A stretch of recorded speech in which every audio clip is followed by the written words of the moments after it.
days that you have to work so hard and go through all the brutal stuff. There would be moments where you would be happy. Of course there would. But overall, it would be brutal. And I'm proposing today that maybe that's what this life is. Maybe this life is just a brutal week in the context of eternity. The blessings that have been promised to us, that have been guaranteed better than any business contract, are more than we can even contemplate. I can't even give words to what God offers and promises to us. There's a plant, it's called the maguey. I hope I pronounced it right. The maguey plant. The maguey plant. Allison, can you bring that image up? It's ugly. Maguey plant, it's an ugly plant, and unfortunately that picture's small, so you can't quite make it out. But if you got up a little bit closer, you would see that this plant is about 3 to 4 feet in diameter. You would see that its leaves are very broad. They're very coarse. They have these like stickers, these thorns all over them. They hurt. They're just ugly, and it's not a nice plant. And what's worse is these things live between 30 and 40 years. This plant will live a long, long time. And when you look at that, you might say, you know what, that plant, it's not really beautiful, and it's got all it offers pain and other such things, but I want to share with you what happens during just the last days of its 30 to 40-year life. Just those very last days, after all the ugliness and the thorns and the rough skin and the coarse, after all that, Allison, show them what happens. After 30 to 40 years, it becomes this. And you can't see it in this image, but the plant rises to 8 feet tall. And it has these blossoms all over the plant. It becomes beautiful, and it's wonderful, and it smells good. So much so that even the hummingbirds come to it. I mean, guys, I'm trying to paint a picture for you of what I think our pain and suffering can be in this world. It kind of stinks when we're going through it. It's ugly, and it hurts, and it's got the thorns, and it's coarse. But I want to tell you today that God is the ultimate story editor. He is the ultimate story editor. We look at the Bible and we see people like Jacob and Joseph and Jonah and Job and Paul, even in Jesus, in me, and perhaps even in you. That God can take a story that is ugly and cold and dark, and He can rewrite the ending to that story. He can make it beautiful. I'm living proof of that. Anyone who knows me and my story, you know, not that I'm beautiful, but God can take a story and He can make something beautiful out of what started in ugliness. And maybe that's you today. Whether you find yourself just hurting or angry or helpless, hopeless, addicted, wherever you are, you have a choice. You can't just fix it by snapping your fingers. I'm not suggesting that. It's not that easy. But you can come to Jesus and say, take this burden from me and replace it with a crown of glory, with peace, and with joy.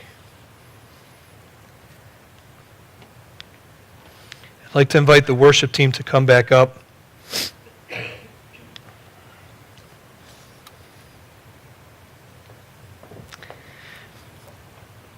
I don't have a Bible verse to share with you to tell you that this is true, but it is my personal belief, and so at the risk of being wrong, I'm going to share it with you. That same conversation that I had on Friday, in which I was asked about pain and hurting, and I gave the analogy of the job in the week, the question came up, but why? Why? God can do anything. So why do I have to endure this? Why can't He just fix it? And even if I believe, at that point, shouldn't it all go away? Shouldn't I have my joy at that moment?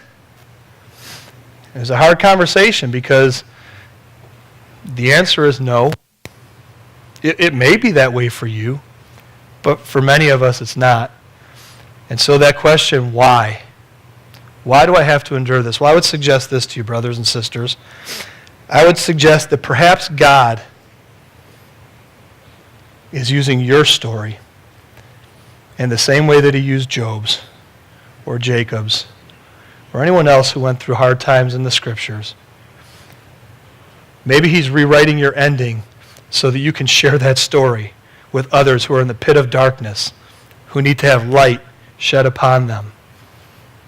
They need to know about a God who redeems and restores and makes beauty from the ashes.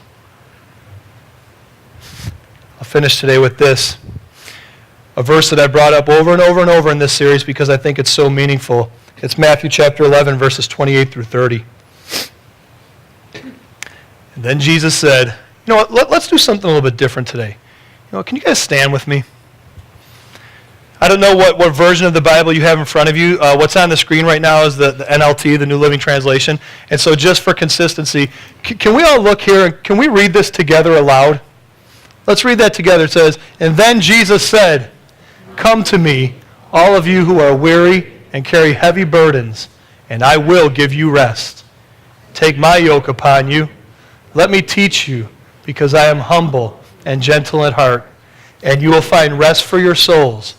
For my yoke is easy to bear, and the burden I give you is light. I'm going to ask Pastor Bob and Dan to come forward here. If you guys would come over here on this side of the room. And Eva, can you come up to the front on this side? I'll be over here too. Last week we had a tremendous response, and I don't think the people should respond because I'm compelling them, but because the Holy Spirit is at work in you. If you find that your story is somewhere in the message today, that there's some sort of hurt or brokenness or something that just needs redemption, I'm going to ask you that while they play this next song, you would come forward. So in a moment, in fact, you can sit now. It's okay. You can sit. Those people who want to come forward, we're up here to pray with you. If you're experiencing something that you need to pray about, you need to bring it to Jesus today, but you don't want to share it with one of us, this center section is for you. You just come forward and meet with Jesus today. You don't have to talk to a person, but we'll be here for those who want us. The worship team's going to sing a song that, for me, these lyrics are just so right on target.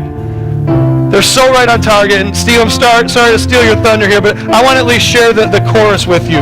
The chorus to this song says this. It says, let me see redemption win. Let me know the struggle ends. That you can mend a heart that's frail and torn. I want to know that a song can rise from the ashes of a broken life. After all that's dead inside can be reborn. And the song says, I am worn. In fact, it starts out, it says, I am tired and I am worn. If you're tired or worn, I need you to come forward today. And here's the reason why. Because I believe that we have to take a step toward Jesus. We can't always just stand here and say, come on down to me. In fact, the verse we read, it said, come to me. And I know he didn't mean here at Grace Fellowship Church, but he's saying, you need to come. You need to do something. You need to respond. Come to me. And his promise was, if you come to me, I will give you rest. And he said, my yoke is easy. And quite frankly, brothers and sisters, in the scheme of things, to ask you to come forward today, it's not that hard. You don't have to put your stuff out there publicly. You don't have to do a 12-step program. You don't have to give us any money. Just simply come forward. His yoke is easy, but you have to come.